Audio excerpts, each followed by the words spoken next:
너네 북경도 빼앗기고 뭔 개망신이냐. 그래도 프랑스, 영국하고 너네 협상을 해야 되잖아. 대신 연해주를 우리가 통째로 먹을게. 연해주 정도 괜찮잖아. 이렇게 연해주를 통째로 요구합니다. 청나라 입장에서는 어떻게 해요? 프랑스, 영국과의 협상 테이블에 앉아주는 조건으로 러시아가 중재해주는 조건으로 연해주를 통째로 양도하게 됩니다. 중국인들은 예전부터 자신을 중화민족으로 치켜세우고 주변 모든 민족을 다 오랑캐라고 깎아내렸어요. 동서남북의 오랑캐를 다 동이족, 남만족, 서유흥, 북적 이렇게 다 깎아내렸단 말이죠. 자기만이 중화 사상을 갖고 있는 유일한 문명국이라고 생각을 했어요. 주변국은 다 미개인이에요. 따라서 우리 문명국 중국인으로서 미개한 오랑캐들을 교화시키는 것이 우리 중국인의 책무다. 이런 개념을 갖고 있었죠. 그래서 생겨난 것이 조공책봉 체제예요. 오랑캐인 통치자가 책봉에 감사해서 중국 황제에게 예를 표하고 예물을 바치면 중국 황제는 그래, 갸륵하다, 옛다, 가져라 하면서 책봉도 내려주고 하사품도 주고. 그러니까 책봉과 조공은 정기적으로 일어나는 사건이 아니었던 거예요. 황제의 생일이라든지 오랑캐 나라의 왕이 즉위한다든지 하는 특별한 시기에 일어났던 거죠. 비정기적인 외교 교역 관계였다. 물론 그 수많은 오랑캐 중에는 당연히 조선도 포함이 돼 있었고요. 관계가 일방적이기 때문에 동등한 협상으로 상대방을 대하고 나라를 대표하는 외교관이라는 개념 자체가 없었던 거예요. 필요할 때마다 중국 황제에게 요청하고 중국 황제는 필요할 때마다 책봉으로 은혜를 베풀면 되니까 가끔 방문하는 임시 외교관의 역할을 했던 거죠. 그리고 임시 외교관이 가서 사신 활동을 할 때마다 상인들도 동행을 한 거죠. 근데 상인들은 정부 관리들과 같이 가기 때문에 굉장히 통제된 조건 하에서 교역을 했던 거예요. 자유무역이 아닌 공무역이니까 뭐 교역의 장소, 교역의 시기, 정해진 물품의 양 이런 것들을 다 통제받은 상태에서 교역을 했던 거죠. 주변국들에서 왜 이런 가불관계를 받아들였을까요? 자신을 오랑캐라고 하는데 중국 황제를 왜 계속 떠받들고 황제로 모셨을까요? 바로 중국이 청나라 시기까지 압도적인 유교 문명, 그리고 압도적인 군사력, 압도적인 생산 능력, 경제력이 그 권위를 뒷받침했기 때문이에요. 그러니까 주변국들과 어마어마하게 나는 이 국력의 불균형한 외교 관계를 만들고 유지하게 한 거죠. 그런 중화 사상은 전 세계의 모든 나라를 대상으로 이루어졌거든요. 사실 서양 나라들도 예외가 없었어요. 조선을 동쪽 오랑캐인 동이족이라고 했잖아요. 서양 오랑캐도 양이라고 부르죠. 영국 오랑캐는 영이, 프랑스 오랑캐는 법이, 이런 식으로 나라별로 다 오랑캐란 말을 붙였어요. 그러니까 중국 입장에서는 우리만 유일한 문명국이니까 중국은 다 주변국을 오랑캐로 본 거죠. 서양 나라들도 너네는 미개한 국가다. 우리의 책봉을 받고 우리에게 고개 숙여야 돼. 라는 개념이 있었던 거예요.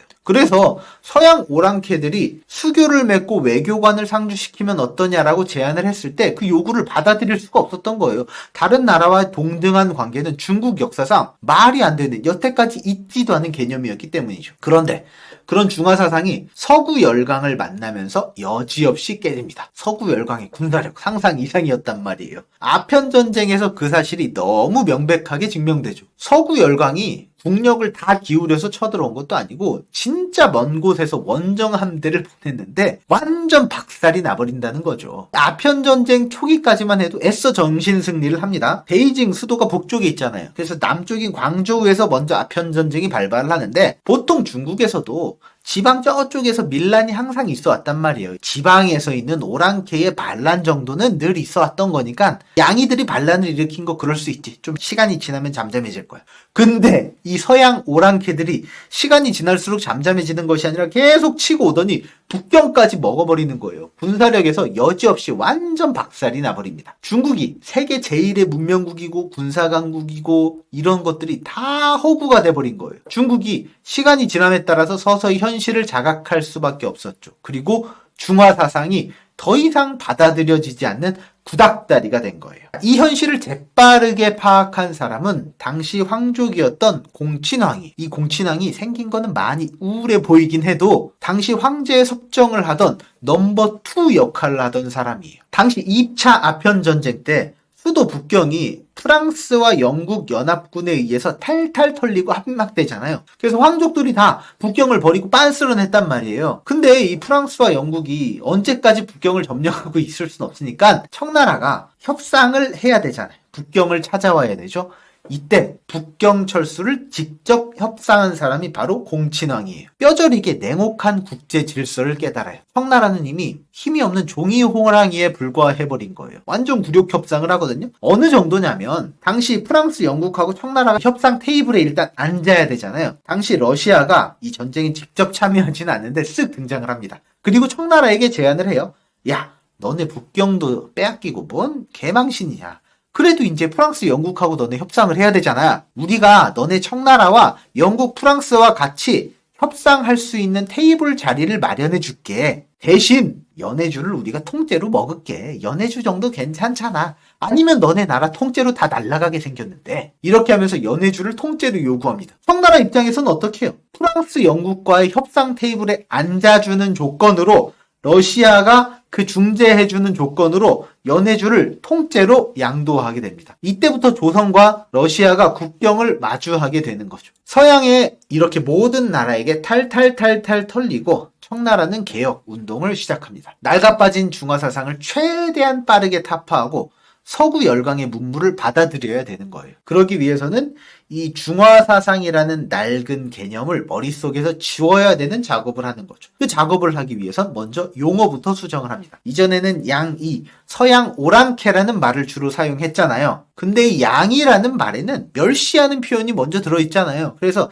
이 양이라는 말 대신 양무라는 말을 씁니다. 양무는 서양에 관한 업무, 서양으로부터 배워야 된다는 의미가 있죠. 그래서 공친왕이 세운 중요한 관청이 바로 총리각국사무아문이라는 관청이에요. 익숙하지 않은 명칭일 수도 있는데 서양 각국과 관련된 사무를 관장하는 관청이다라고 이해하시면 됩니다. 이 청나라가 중화사상에서 벗어나는 중요한 시발점이 되는 중요한 관청이에요. 청나라는 이전에는 불평등한 조공 관계를 맺었잖아요. 나는 황제나라고 너넨 오랑캐나라. 그래서 갑을 관계가 명확한 외교 관계만을 맺어왔는데 이제부터는 그런 갑을 관계를 다 청산해버리고 동등한 상태의 외교 관계를 맺게 된 거예요. 그래서 동등한 상태에서 외교 관계를 맺으니까 외교관을 상주시키는 부서, 그리고 그걸 담당하는 부서를 직접 만드는 거죠. 처음에 영국부, 프랑스부, 러시아부, 미국부 이렇게 관청이 생겨서 각 나라를 동등하게 관장하기 시작합니다.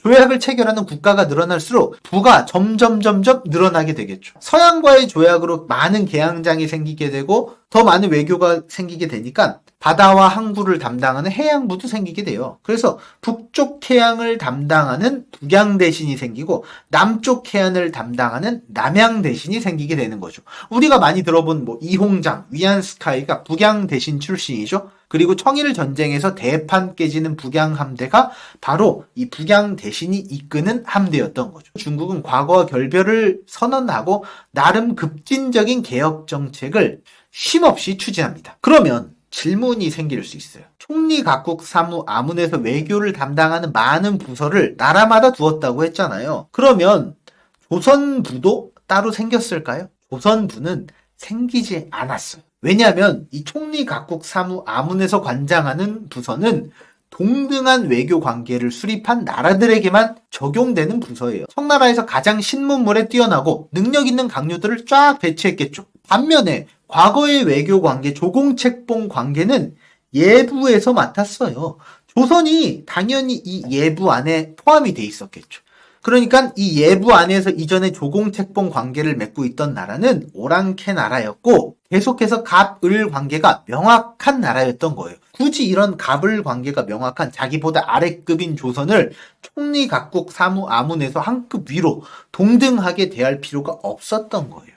그래서 총리 각국 사무 아문은 미래, 발전된, 개혁하는 청나라를 의미하고 예부 관계를 맺고 있었던 나라는 옛날에 구닥다리 청나라와 관계를 맺고 있었던 거죠. 청나라는 서양 열강에게는 엄청 깨졌죠. 그리고 외교 관계를 수립하고 양무 운동을 했죠. 하지만 여전히 자신의 자존심을 채울 상대가 필요했고 조선이 희생양으로 딱이었던 거예요. 조선은 청나라와만 관계를 유지하면서 세계의 변화로부터 철저하게 고립되었던 거죠. 사실 청나라가 연해주를 러시아에게 내주는 조약을 체결할 때도 조선을 그대로 패싱해버렸거든요.